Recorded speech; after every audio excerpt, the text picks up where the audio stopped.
What's up, everyone? Welcome to another edition of the Wake and Jake College Football Show. This week we are getting into my SEC preview. Last week we had the Big 12. Next week we'll be getting into ACC and then eventually the Big 10. Very similar show to last week. Just going to be, previewing every team, talking about coaches on the hot seats, give out a couple end of season award predictions. Do not have a Dude Are You High this week. Honestly, Diego Pavia's. I thought about putting him again for the second week in a row just because of what he said last week was so absurd. But yeah, no Dude Are You High this week. So pretty straightforward episode. So yeah, let's get right into it and let's have a good wake and bake sesh. All right, so I know last week I said I was going to get into the SEC Media Days this week, and I still kind of am. But when you look at the SEC Media Days, it was just the same stuff over and over again. I mean, yes, you had the one-offs of like Diego Pavia saying he wants to come back and compete for a national championship, which, come on, you're just trying to get people talking. But he did win Dude Are You High. I really did think about putting him up for that again this week. You had Drinkwitz say something absurd like he wants, like, I don't remember the number. He said like 30-team playoff or something like that. There's no way he actually believes that, because that's absolutely absurd and would be so stupid. There are not 30 teams who can win the national championship every year, but that's a discussion for a different day. And this rant is not, it is playoff related, but I am saving that rant for when I actually do a playoff preview here after the Big Ten preview.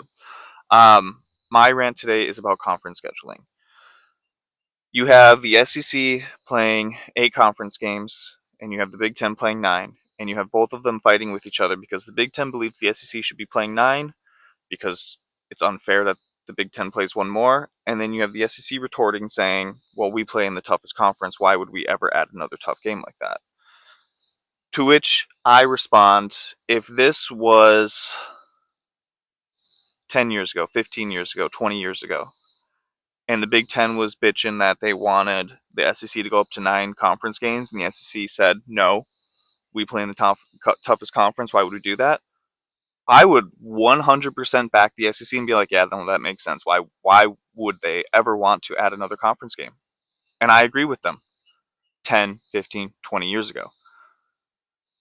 Things have changed now. And in any given year, and I'm not saying, do not come after me, SEC fans, I am not saying that the SEC can't be the best conference in the country or is not currently the best conference in the country.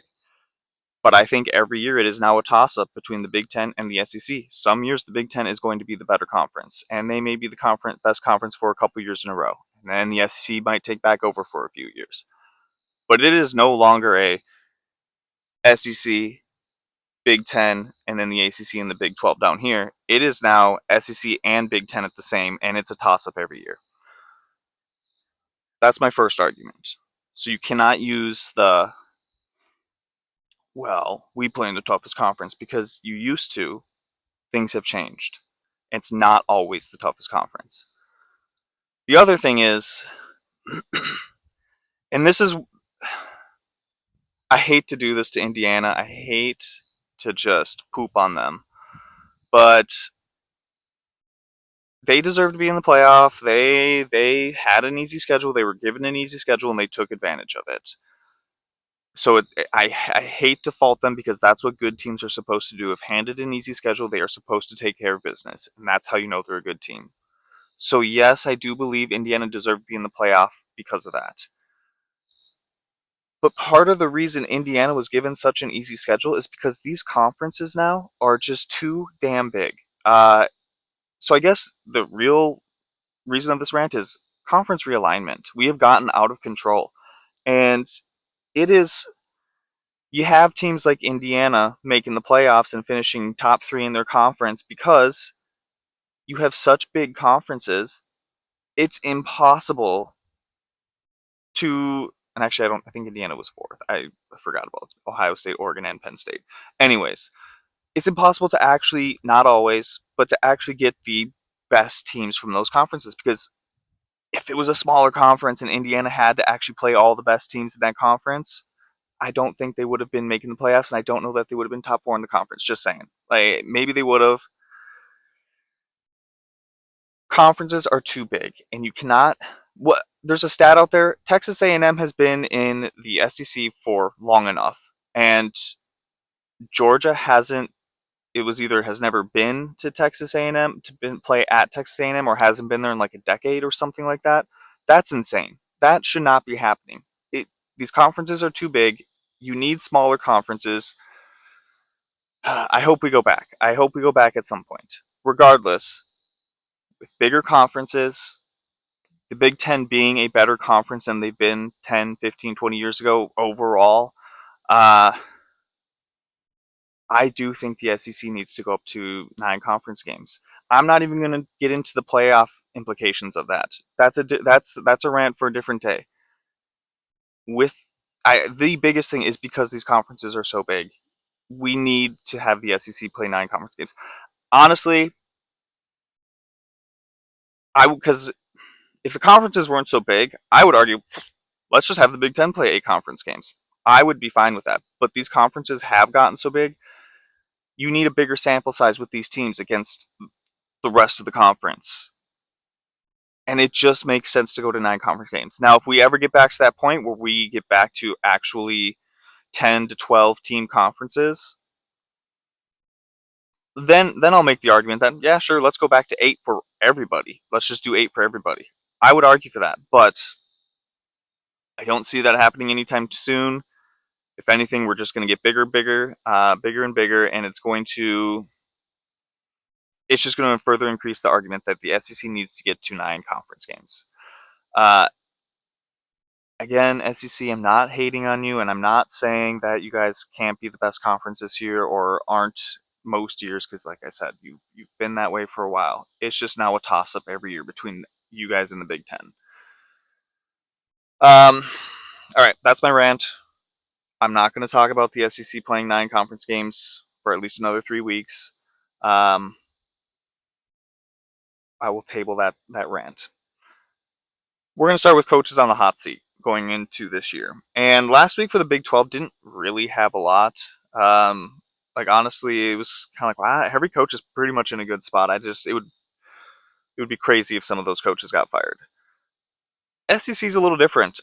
We got quite a few coaches that are either on the hot seat or their seat is getting warm. Some of these are obvious. Sam Pittman, let's be honest, hasn't been great. I really thought he was gone last year. I really did. And then Arkansas, I firmly believe that Arkansas beating Tennessee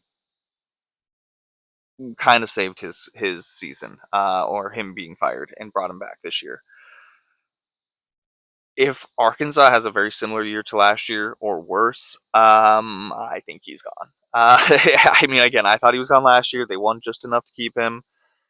Now his buyout, tough to say, because it depends on his record. You know, since 2021 or since he took over essentially until now. And if it's like below 500, he gets 50% of his contract. If it's above, he gets 75% or something like that. So tough to say what his buyout actually will be. I can tell you this though, it is doable. So I really do think that there's a good chance he's gone. And after this preview, you'll see that I actually think he should be gone. Um, this one, you could argue should be warm seat, not hot seat. Mark Stoops, and the only reason I think he is only warm and hot, the reason why he might only be warm instead of hot, his buyout is a little high. It's high 30s, I believe. That might be a little too much. It might be enough to keep him around 1 more year, so you could argue he is just on the warm seat, but Kentucky has a really bad year this year, which they might. Uh, I wouldn't be super shocked if they didn't pull the trigger and just get rid of him. Hugh Freeze, year 3, have not really seen anything great. His buyout is not too high; it's just over 20 mil. If they don't show any signs of improvement, gone. And then this one, Billy Napier. I am going to say he's on the hot seat. I think it was pretty split last year on if people really thought he was on the hot seat or they thought he was going to have some leniency, which he ended up having some. Um, but his buyout is not too high. I think it's like 19 million. If he doesn't have a great year, let's just cut our losses and look for somebody new. And I wouldn't be too shocked because Florida has a very hard schedule. Warm seat,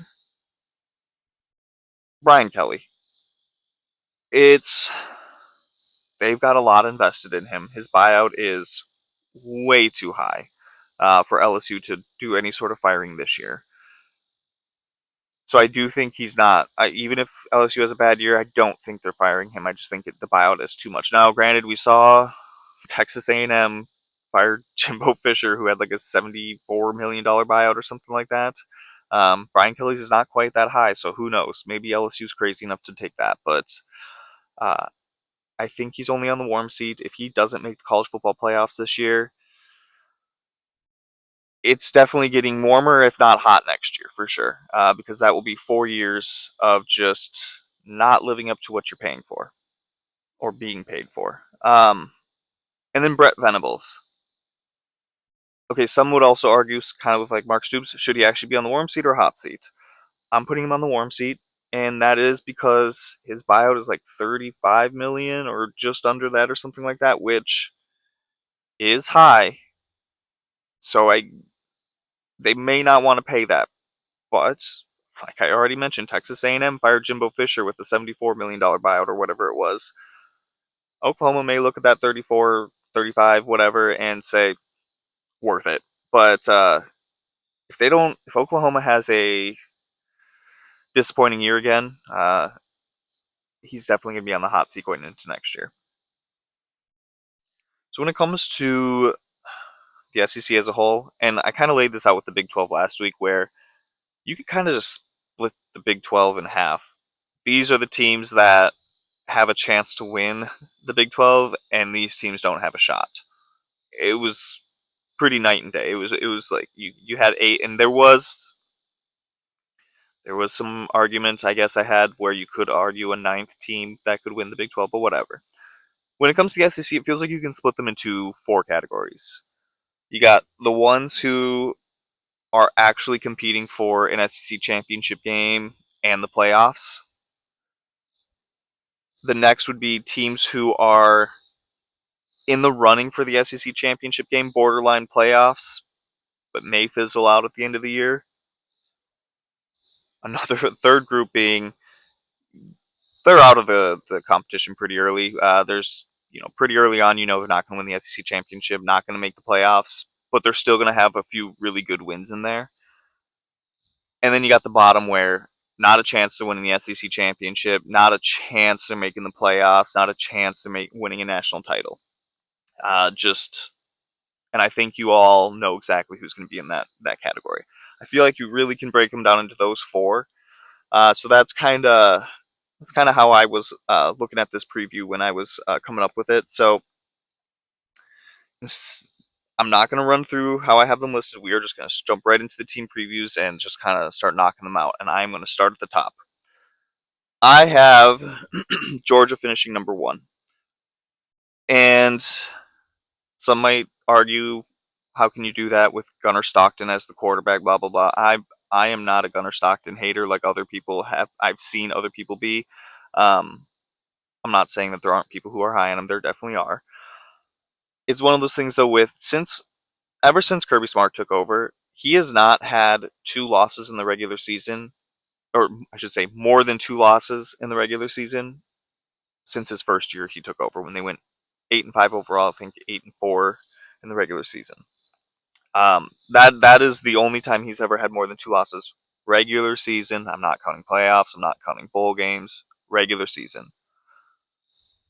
So based on that trend, Georgia's going 12-0, 11-1, 10-2. There's just until I see proof otherwise, I cannot bet against Georgia being the best team in the SEC again or top two or three.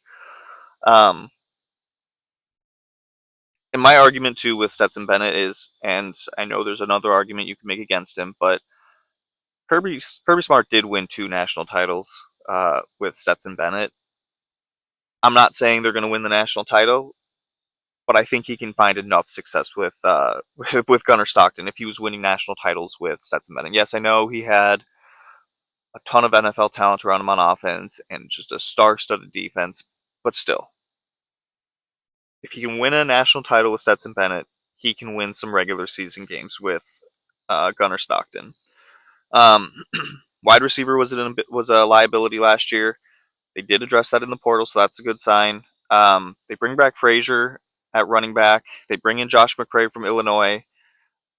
Offensive line is, I guess, a slight worry for me, but in the end, I'm not too nervous about it. A little unproven. I'm not worried about Georgia's offense. And let's be honest, it's a Kirby Smart defense. I am not worried about the defense. I never have been. I probably never will be as long as he is the head coach. Finishing second, I have Texas. So right off the bat, I have Georgia Texas repeats SEC championship game.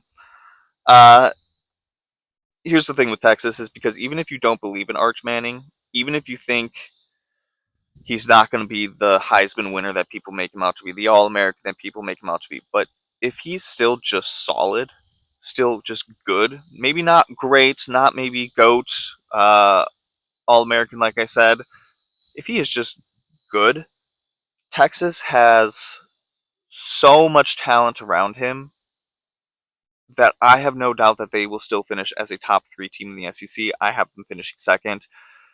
Now, if Arch Manning is absolutely terrible, I get it. Then we can have a different discussion. But if he is still just good, even if he's not great, even if he's still good, they're set.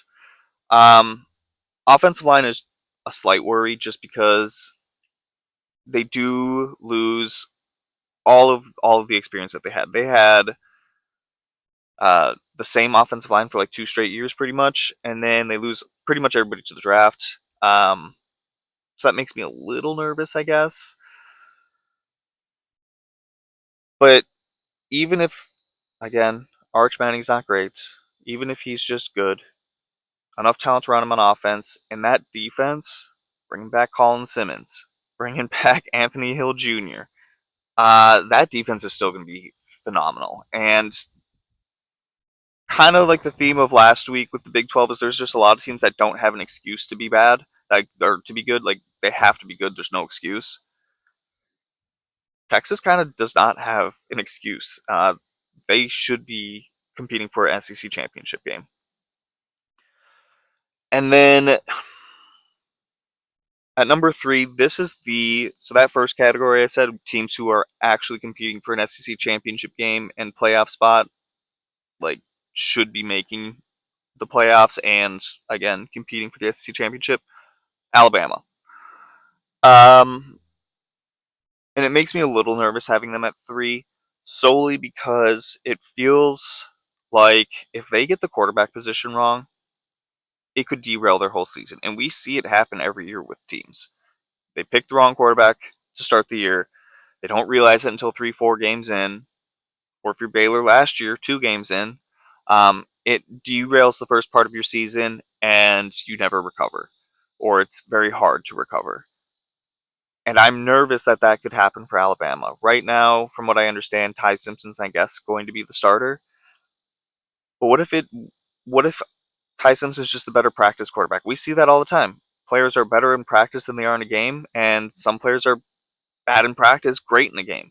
What if that's the way it is with Austin Mack? If Alabama does not make the correct choice as who's going to lead that offense, it could derail the season. But if they nail the quarterback position and Ty Simpson is the guy, watch out for Alabama because they have great receiving room. They bring back a lot of talent on that offensive line. They might bring back their whole offensive line. I don't fully remember. And that defense is going to be good again. They bring back enough guys on defense from an already good defense it's really just the QB position that makes me nervous. Is what if they pick the wrong guy? But if they nail that quarterback spot, Alabama's competing for an SEC championship game and is making the playoffs. That it all hinges on quarterback. Now we get into that next group where are on the verge of making the playoffs or just making the playoffs, uh, competing for an SEC championship spot late in the season, but maybe just falling short or faltering later on. That's this next group, and this might be controversial, but I have Texas A&M at 4. I like Mike Elko as head coach. First year went 8-5, including the bowl loss. And they had a shot. They were, if Texas A&M wins out, they are going to make the SEC championship game. That was being talked about late in the season. Then they kind of just faltered and collapsed. But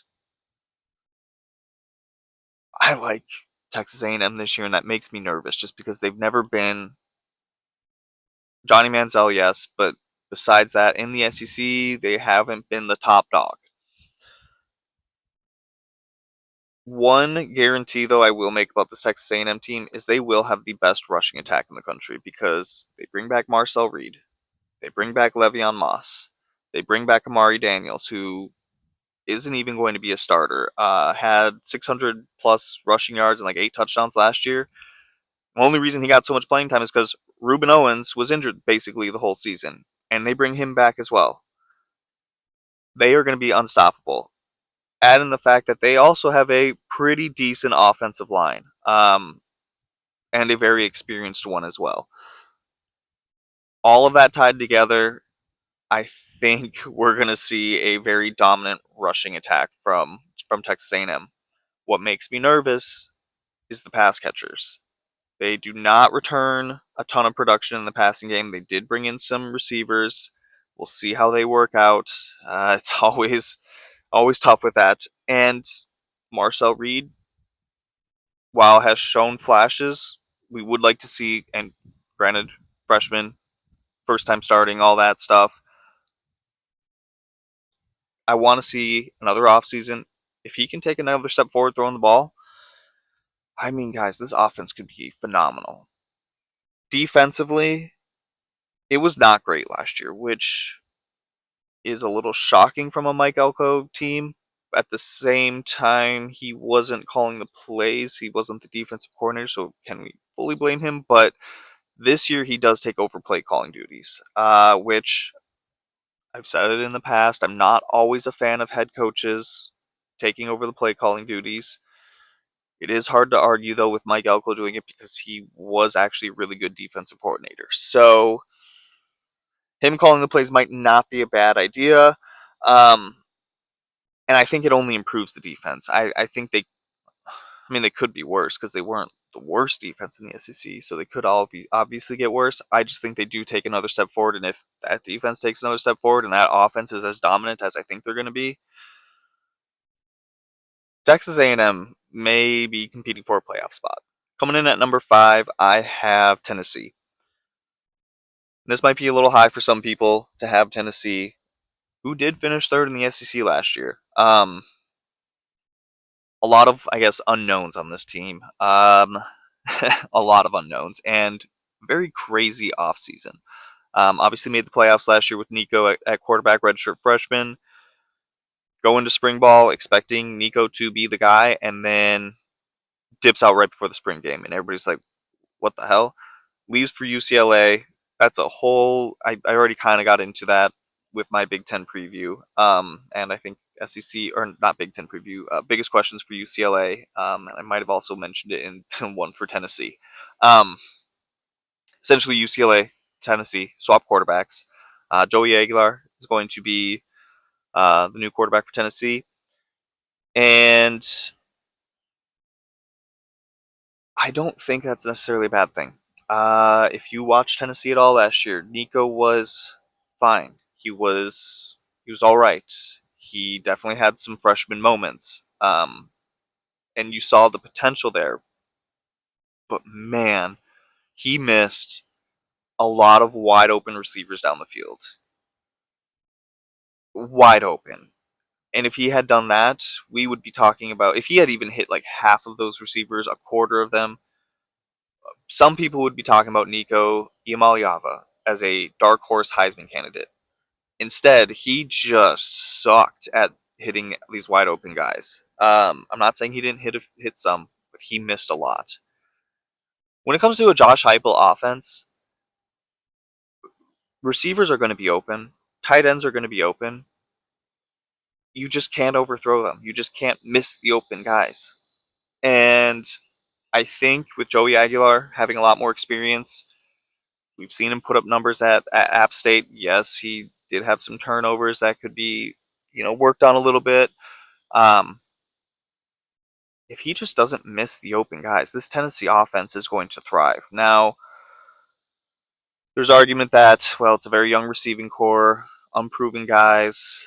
So if you don't have guys running the right routes or this or that, then the guys are not going to be open. And that's a fair argument. Wide receiver is definitely a question mark for this team.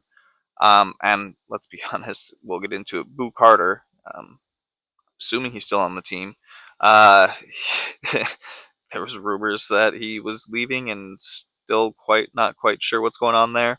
There's talk that he might be playing on offense a little bit, which would be awesome. Um, but I think this offense is going to be fine. It's a Josh Heupel offense. I think they maybe even upgraded at quarterback. Now, defensively, some question marks, I guess. Just because you lose James Pierce, how do you replace him? Secondary should be good, but um, what's his name from Oregon State? Tore his ACL. When is he going to come back? Sure, you got Ricky Gibson, but having that two-headed monster at cornerback would be nice going into the season. I don't know how healthy Jermon McCoy is going to be. So, um, what do you got there in the secondary? Should be safety, could be a question mark. I think linebacker will actually be pretty solid for Tennessee. Um, but some question marks at the edge rusher position. How do you replace James Pierce? I think the secondary has the potential to be very good. I think Tennessee's going to finish fifth in the SEC. I don't think they're going to be winning an SEC championship game. I don't think they're going to make the playoff necessarily. Uh, but I think they're going to have a solid season. I do. Auburn, I have them coming in at 6, and I feel like this is going to piss people off and potentially bite me in the ass. Um, this is a do or die year for Hugh Freeze. And when you think of a Hugh Freeze team, you think offense. And that has not been the case the last few years. Um, Now, quarterback play hasn't been great, and he will be the first to tell you that. He will not hold back there. They bring in former 5-star Jackson Arnold from Oklahoma. They brought back their second, third, and fourth leading receivers from last year. Now, that being said, we'll see what happens to Malcolm Simmons. He's gotten into a little bit of legal issues. Um, Brought in a couple good receivers from the portal. Offensive line should be good enough. Running back does remain a question, though. Jarquez Hunter's gone. What do you do at running back? Uh, Defensively, I mean, it was definitely the strength of the team last year, kept them in games, that sort of thing. I wouldn't necessarily say it was great, though, but it was good enough.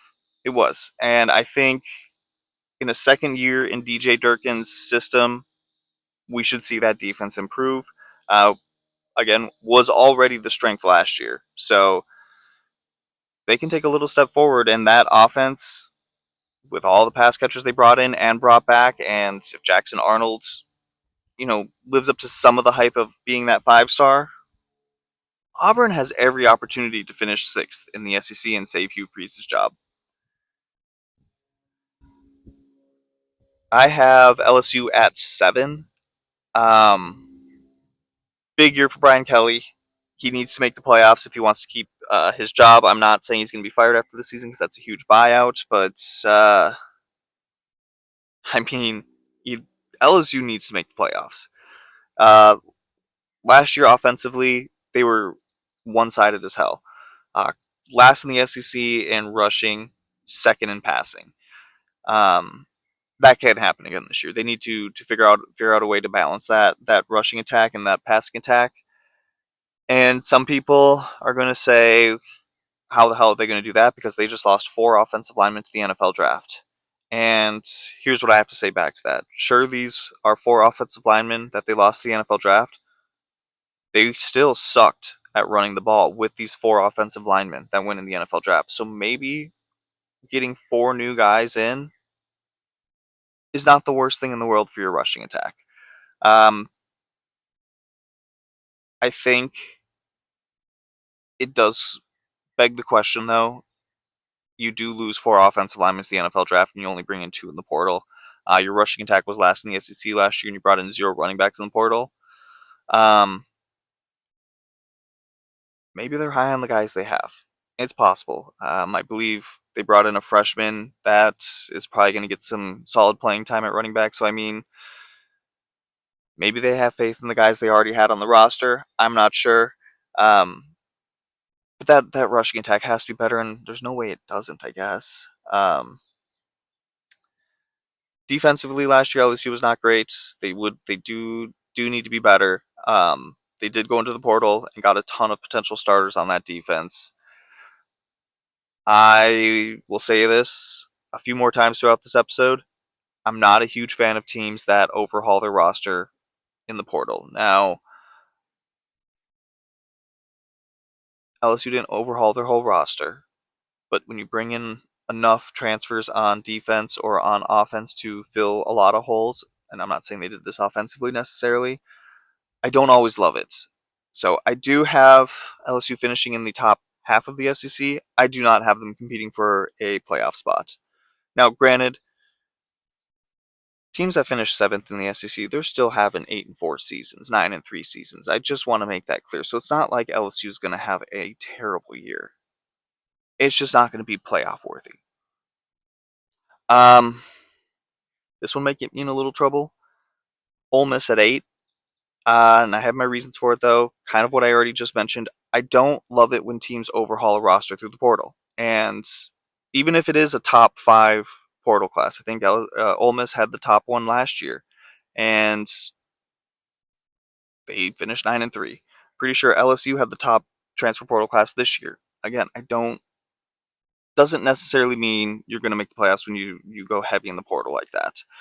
Um, if you go through pretty much every single position on this team, position group, offense and defense, it's either unproven or a completely new group built through the portal. And I have a hard time having a team built that way, competing for a playoff spot, national title, SEC championship, that sort of thing.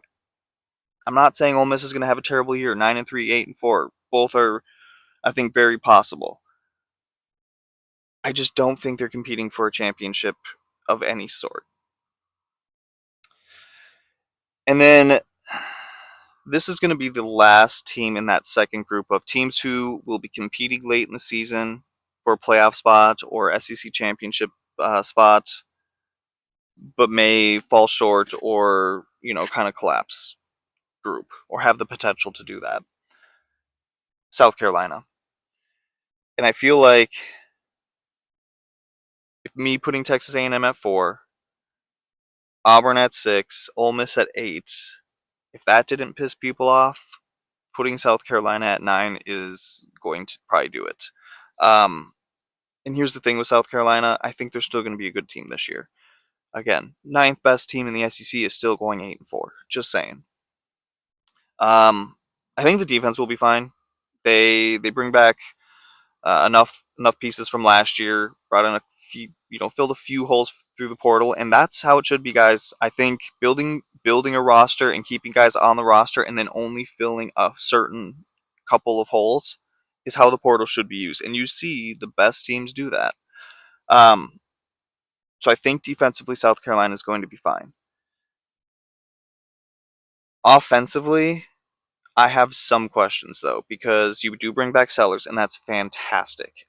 He was awesome last year with his legs, unstoppable, throwing the ball, got a lot better as the year went on. You saw that progression throughout the season, which you love to see with a young quarterback. And when you see that progression that way, it only makes you think that you're going to see that progression into this season as well. So I do think Lenore Sellers is going to be a better passer this year. He's obviously going to be dominant with his legs. Here's the thing that worries me. Offensive line has been an issue at South Carolina for years. Can it finally be fixed this season? You lose Rocket Sanders. Who's going to take over as, because last year it was Sellers and Sanders as the two-headed rushing attack. So can you have somebody take over and fill that hole left by Sanders? And the wide receivers are okay. They're not great. Nick Harbor needs to take another step forward this year. If he has a breakout season this year, and Lenore Sellers takes the step forward that I think he can take, or has taken, and that defense is as good as I think they're going to be, I think South Carolina has the shot to be competing for a playoff spot, or on the verge of making that SEC championship game. I really do think it's a 3-team race, though, with Texas, Georgia, and Alabama. But on the verge of making the playoffs there, they have a shot. But those unknowns have me putting them at 9. All right, now we're getting into that third group of the SEC where they're going to be out of the running pretty early for a playoff spot, SEC championship spot, but they're still going to have a few good wins along the way. Coming in at 10, Oklahoma. They brought in offensive coordinator duo and quarterback duo of John Mateer, quarterback, and Ben Arbuckle at offensive coordinator. And I, first of all, love the hire, love the quarterback addition, and he is a redshirt junior, so he will have another season if this season doesn't quite work out. We'll still have another season. And as much as I do believe in the potential for Mateer, having a quarterback with no weapons is difficult.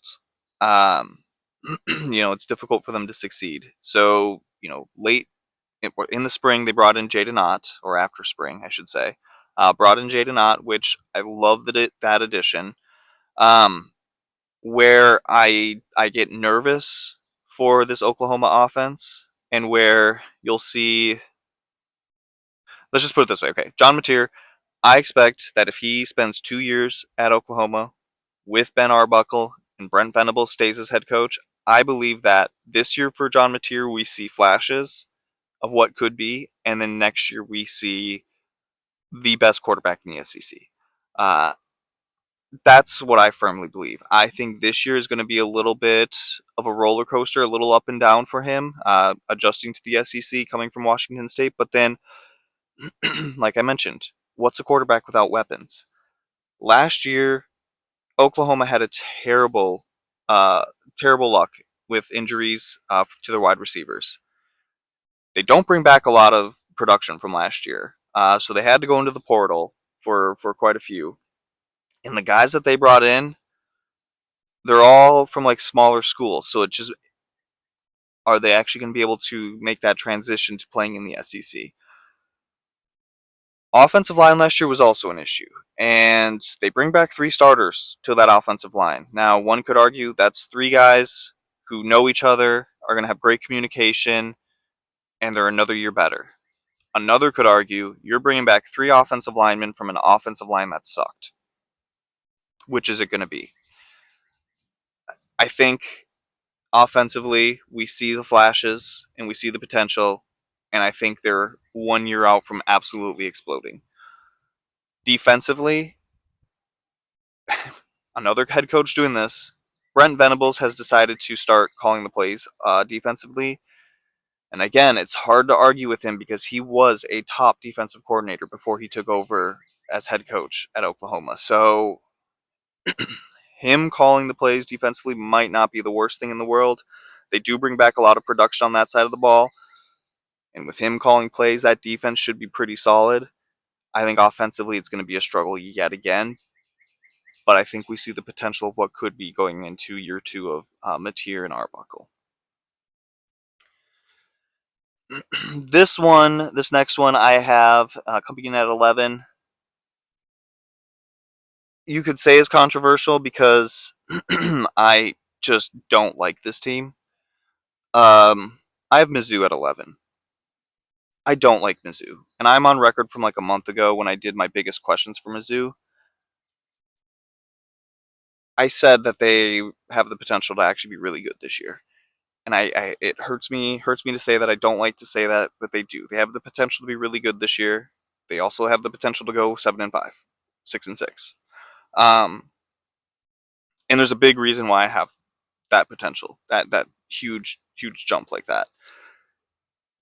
Quarterback. The quarterback position makes me a little nervous because they brought in. You look at their transfer portal additions. They brought in some absolute studs. Kevin Coleman from Mississippi State at wide receiver, Ahmad Hardy at running back, Damon Wilson at defensive end, Josiah Trotter at linebacker. Like those are some great additions to a team to fill a couple holes on that you had. Where I get nervous though is bringing in Bo Prabula or having Sam Horn as your quarterback. Bo transferring in from Penn State, Sam Horn just been with the program. And with those two battling it out, you've got two guys who are unproven as starting quarterbacks competing for a spot that was held by Brady Cook for what, 3 seasons? I hate saying all this. I like what Drinkwitz is doing at Mizzou. I think he I think he's doing a great job, and I hate that I'm saying this. I think this year might be a little bit of a down year for Mizzou before seeing them bounce back. I think quarterback position is going to be a problem. Um, Coming in at 12, I have Florida. I struggle with Florida because they do have a good team, but they have such a terrible schedule. I'm not going to throw any shots because I said I wasn't going to talk about SEC scheduling and anything for a little bit. Florida does play 10 Power 4 teams, though. Um, and most of their hardest games this year are on the road. Yes, they do play Texas at home. Most of their harder games, though, are on the road or at a neutral site. And despite all that, I still have them going 7-5, which is not terrible, but it's not what Florida wants. It's not what Florida fans want. And I think if they go 7-5, things could be a little rough for Billy Napier. So that's the end of the teams that are going to be out of the running pretty early. But we'll still have some good ones along the way. These next 4 is the group of have no shot at playoffs, SEC title, national title, any of that. Coming in at 13, Vanderbilt. I'm sorry, Diego Pavia. You are a dog. You are good for maybe 1 or 2 wins for Vanderbilt this year. You are not winning a national title. You have no shot at winning a national title. I was super happy for Vanderbilt last year when they went 6-6, made a bowl game. It's great for Vanderbilt, but honestly, their ceiling is not much more than 6-6, 7-5, and that's kind of the range I have them in this year. Like I said, Pavia is good for winning them a game or 2. Maybe they get lucky and go 8-4. I see that ceiling though at 7-5,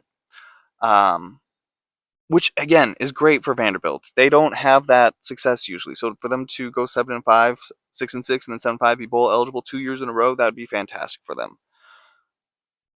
That's their ceiling though. Coming in at 14, Kentucky.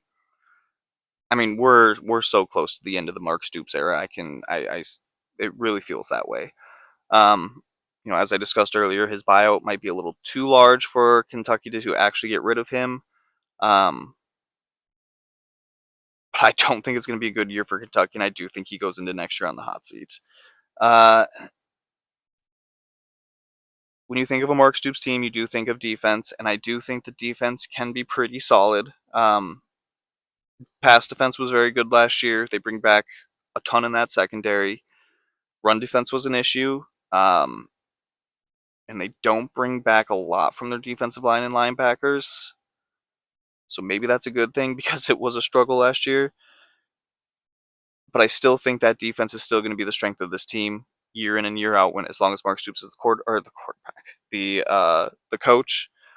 Offensively, again, with Kentucky, this is usually the way it is, but I think it's going to be extra bad this year. That offense is not going to be great. I don't have high hopes for this Kentucky offense, and I think it's going to be a very long year for Kentucky.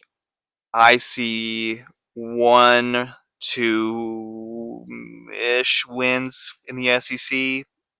I can't see many more than that. They might get lucky and win a third. I don't see that happening, though. Coming in at 15, Arkansas.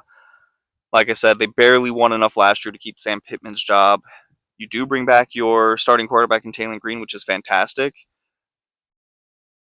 The rest of your team, though, is basically rebuilt because if you just looked at the turnover on that team, you would have thought that the head coach got fired, but he didn't. Head coach is still there. And they lost 40 guys to the transfer portal, which losing 40 guys from a 5-7 team, is that really a bad thing? Not necessarily. Maybe Arkansas does go 6-6, 7-5 this year. I don't know.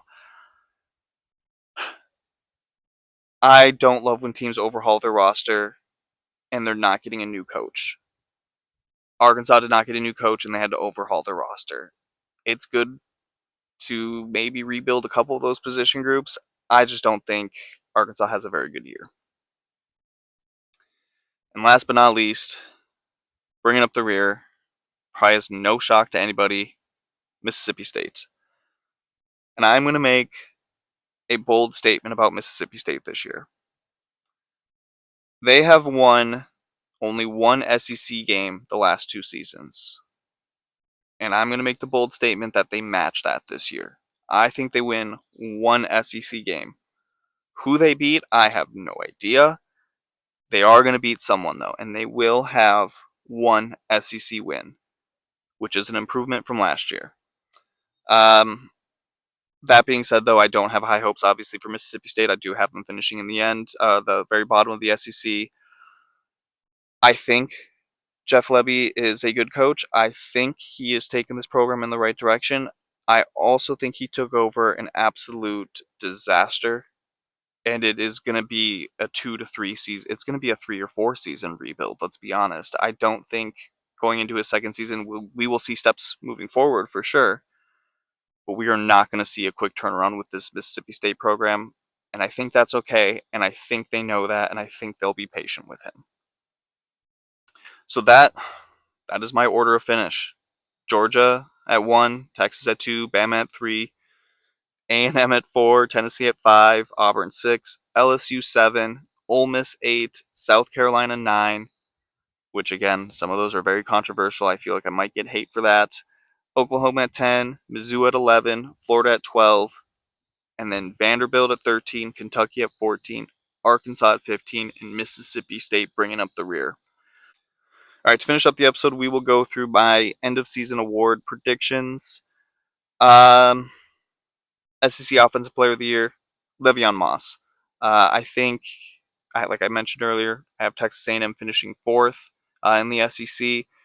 I think they're going to have one of the best rushing attacks in the country, and that is going to be spearheaded by Le'Veon Moss. I think he has a great year and wins Offensive Player of the Year. Defensive Player of the Year, I'm going to give to Anthony Hill Jr. Linebacker, absolute stud on a very good defense, on a very good team. I think he wins Defensive Player of the Year. Freshman of the Year, I'm just going to throw out a few names because it's so hard to predict. Running back Harlan Berry, LSU. I think he's going to get a lot of time at running back. Cutter Boley at Kentucky. I think Zach Calzada is the quarterback right now. If he goes down or is not playing well, they may turn to the redshirt freshman in the future, Cutter Boley, and see how he does.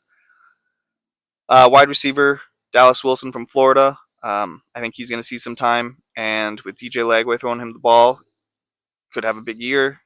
And then I'm going to throw out Keelan Russell from Alabama. I think that one's more of like a dark horse because right now it does feel like it's probably going to be Ty Simpson or Austin Mack. Well, I cannot think of his name. But if there's injury, someone's not playing well, they may turn to the true freshman and see what he's got. And then Coach of the Year, Kirby Smart. I feel like no explanation is really needed for that one. Kirby Smart. Oh, and then I don't think I ever said this. SEC championship game. I've got obviously Georgia and Texas. Again, this might not come as a shock to anybody. I have Georgia winning the SEC championship game again until they can prove otherwise. I mean, I guess they haven't always won the SEC championship, but I have to see them falter and do really bad before I ever root against them, vote against them, anything like that. But yeah, that is my SEC preview. Thank y'all for joining me. Next week I will be back with my ACC preview.